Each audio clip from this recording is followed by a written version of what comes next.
La fira per nosaltres és una mica l'aparador per donar a conèixer les coses que tenim al poble de cara al turisme, a la gent que no han vingut mai a Sarral.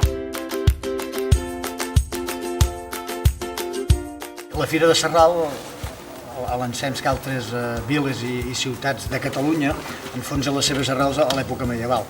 Concretament a la Fira de Sarral es podria parlar al segle XIII, segle XIV, que ja està consolidada, en què el rei Jaume I concedeix un mercat firal el dissabte. El promocionar l'artesania i el promocionar sobretot l'alabastre el que fa és, clar, portar artesans d'altres tècniques perquè puguin fer demostracions d'ofici, es pugui veure, i a més també la demostració d'ofici i es pugui veure el treball de l'alabastre, que és el principal de l'artesania principal d'aquest poble.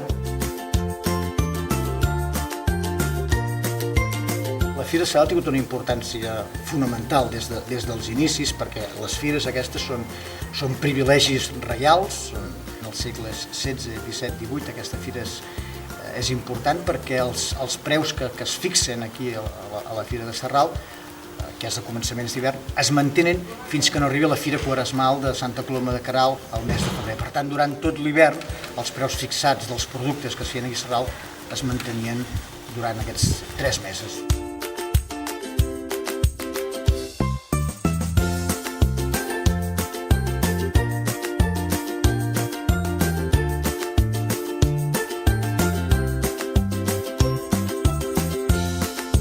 Visito Sarral amb motiu de la fira.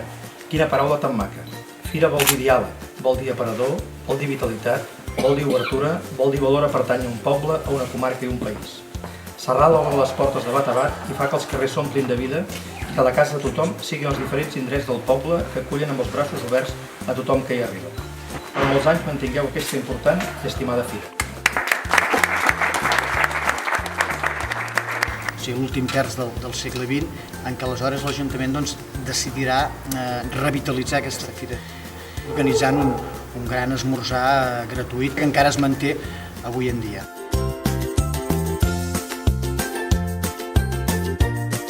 L'esmorzar del firaire és pa tou amb llonganissa cuita a la brasa i un bon trago de vi o de cava, depèn del que li agrada, les preferències de la gent que vingui aquell dia. Fa molts anys que es va començar d'aquesta manera perquè creiem que és un típic d'esmorzar la llonganissa cuita a la brasa, que la col·leguen ell mateix, amb el pa tou de les pastisseries del poble.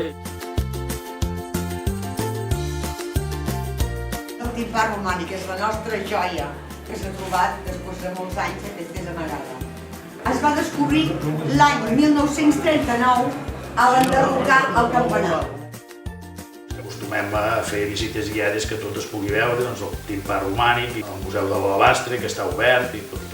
Veuran com treballa l'alabastre, veuran la cooperativa, que és una cooperativa, un celler d'aquests modernistes. Veuran com funciona, com s'elabora el cava, com s'embotella el vi.